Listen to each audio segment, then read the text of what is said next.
Hacıqabul rayonunda Novruz bayramı münasibətilə ümumi rayon tədbir keçirildi. Mərasimdə rayon icra hakimiyyətinin başçısı Sevindik Hətamov, icra hakimiyyətinin aparatın məsul işçiləri, hüquq mühafizə orqanlarının rəhbərləri, idarə, müəssisə və təşkilat kollektivləri, həmçinin rayon ictimaiyyəti iştirak etmişdir. Novruz bayramı xalqımızın baharının gəlişi, təbiətin canlanması, bərəkət, bərabərlik və əminamanlıq rəmzi olaraq qədim bayramdır. Minilliklər boyu türk dilli xalqlar, eləcə də bir sıra şərq ölkələri Novruzu təntənə ilə qeyd etmişdirlər. Bu bayram təkcə təbiətin oyanışı deyil, həm də insan ruhunun yenilənməsi, mehribanlıq və birlik rəmzidir. Bayram şənliyi şəhid anası Güldanə Bağıyeva tərəfindən bayram tonqalının yandırılması ilə başlandı.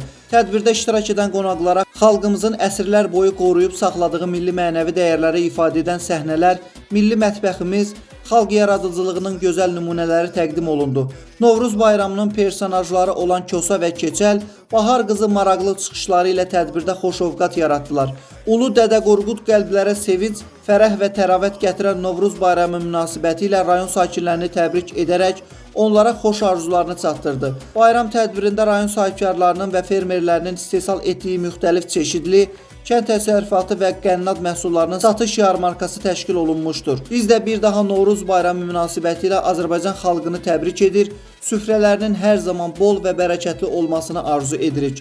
Bayramınız mübarək. Mir Sabir Əhloğlu, Muğan TV, Hacıqabul.